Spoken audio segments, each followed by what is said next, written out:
Você está exausto, como se estivesse carregando o mundo nas suas costas? Você acredita que precisa compreender mais sobre a palavra de Deus e ter certeza que não está sendo enganado por todos esses ventos de doutrina que sopram por aí hoje? Falsos mestres, falsos pregadores, falsos profetas que, em vez de pregar a palavra de Deus, a Bíblia Sagrada, ficam lá usando um monte de frase de efeito, prometendo mundos e fundos. Palavras que alimentam o ego, mas não te levam realmente para um verdadeiro encontro com Deus, para o íntimo com Deus. Misturam coisa do mundo com igreja. Será que isso tudo está na Bíblia Sagrada? Eu convido você mais uma vez a clicar o quê? No botão que apareceu aqui e conhecer o nosso programa de teologia. Deus abençoe sua vida. Nicodemos, outra coisa que se fala muito agora é sobre tribulação, né? Pandemia, guerras, rumores de guerra, anticristo e tudo mais, mas eu fico me perguntando se em outras épocas também não se falava isso, né? Imagino que Hitler, quando teve a ascensão de Hitler, Segunda Guerra Mundial, esse é o anticristo, estamos começando a tribulação. Como a gente saber se tem sinais e o que a gente faz, né? Certo.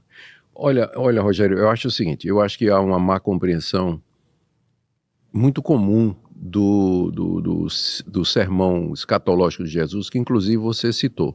Você citou uma passagem aí agora. Jesus, indagado pelos discípulos sobre como seria o fim do mundo e quando é que ele voltaria, não é? Exatamente. Aí ele deu uma lista de coisas que na época era meio impensável. Ele disse que surgiriam guerras, rumores de guerras. Havia a chamada Pax Romana, o Império Romano estava em paz, né, mantida a força militar, mas estava em paz. Mas ele disse, vai ter guerra, rumores de guerra, vai ter epidemia, vai ter terremoto em muitos lugares, tudo bem? Vocês vão ser perseguidos, ora, por causa do meu nome, Jesus estava cercado de 12 pessoas, fugindo dos judeus, no alto Monte das Oliveiras, procurado para ser traído por Judas em breve, seria logo depois, e ele dizer que as pessoas iriam fazer uma religião em nome dele e que se tornaria tão importante que seriam perseguidos, naturalmente, por conta da mensagem. Então o cara era, desculpa falar ele chamar de cara, né? Mas ele era, assim, ou lunático, megalomaníaco, né? Como é que um dia tem uma religião que seria perseguida pelo mundo todo? Ele disse assim, vocês serão levados aos reis e governadores por minha causa. O evangelho vai ser pregado no mundo todo. O evangelho é a mensagem a respeito dele. Que, rapaz, como assim? Daqueles 12, um traiu, outro negou e 10 fugiram na hora que os soldados chegaram lá. Então, ele falou a respeito de um período de grande sofrimento, né? Que tudo isso em meio a um período de grande sofrimento que viria sobre os seus discípulos, viria sobre o mundo. Como é que ele poderia ter acertado? Porque quando a gente olha 2000 anos para trás, ele acertou tudo. Depois que Jesus falou isso, nunca parou de ter guerra, o Império Romano esfacelou logo depois, não parou de ter guerra, terremoto, epidemia, peste. Pensa nas pestes que tiveram na Europa, especialmente a peste negra, peste bubônica, que eliminou a peste negra, né, que eliminou quase que a Europa inteira, o coronavírus, perseguição dos cristãos. Os cristãos foram perseguidos pelos primeiros 10 imperadores, e depois não teve uma época da história da cristandade que o cristianismo foi perseguido. Cortina de ferro, cortina de bambu, países onde o cristianismo não é permitido, como por exemplo alguns países islâmicos onde isso não é permitido, alguns países comunistas onde isso não é permitido, o cristianismo. Então, é a religião mais perseguida do mundo. Então, o que é que essas coisas provam? Quando, por exemplo, estoura uma guerra lá no Oriente Médio, Israel, vem um desastre como esse das enchentes, vem o coronavírus, o que é que a gente pensa? A primeira coisa que a gente pensa é que Jesus está voltando, mas esses sinais não foram dados para a gente marcar a chegada da vinda de Jesus, mas para ter certeza de que ele vai voltar, porque se ele acertou nessas coisas, ele também vai acertar quando ele diz que aí, então, eu vou voltar. Vocês verão o meu sinal nas nuvens vindo com os anjos. Então, quando eu vejo essas coisas, e eu vejo o sofrimento que a humanidade toda passa, eu interpreto a tribulação não só como um período único específico, mas como sendo a constante durante todos esses séculos, desde que Jesus falou, sempre, como você mesmo disse, né? Nós, pouco tempo saímos da Segunda Guerra Mundial, antes disso a Primeira, as guerras que marcaram a Idade Média, as cruzadas e tanta guerra, não houve um dia em que não tivesse uma guerra, um país contra outro, aqui nesse mundo.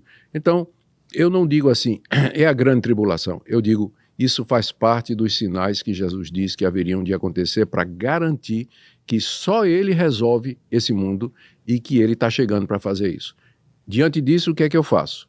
Eu o amo, eu o adoro, eu o sirvo e eu quero viver para a glória dele em tudo que eu fizer. Isso aí é a reação correta diante da veracidade, quando a gente constata a veracidade de tudo aquilo que Jesus falou, Rogério. Mas estamos vivendo uma época, muita coisa acontecendo, né? Tem muita coisa acontecendo. São sinais, de qualquer forma, são sinais? Eles são sinais de que o mundo não tem conserto por ele mesmo, que os esforços humanos não vão resolver.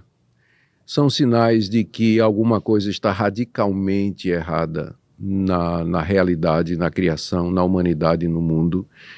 É sinal de que algo pior vem pela frente e sinal de que esse mundo precisa de um clímax, os americanos chamam de closure, é um encerramento pacífico, porque, como você disse, tem muita coisa acontecendo, o mundo em guerra, pontas abertas, avenidas novas, coisas inimagináveis acontecendo e parece que tudo está ficando fora de lugar, precisa de chegar um momento de, né, arredondar, fechar.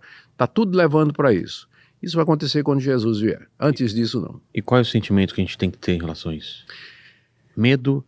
Atenção? O quê? Se você ama Cristo, se você de fato ama, crê nele e entregou sua vida a ele, é um sentimento de expectativa boa. Ao mesmo tempo de tristeza pelo que vai acontecer com aqueles que rejeitam o Evangelho e rejeitam Jesus como Senhor e Salvador. E o próprio Jesus disse que nós deveríamos estar vigilantes diante disso.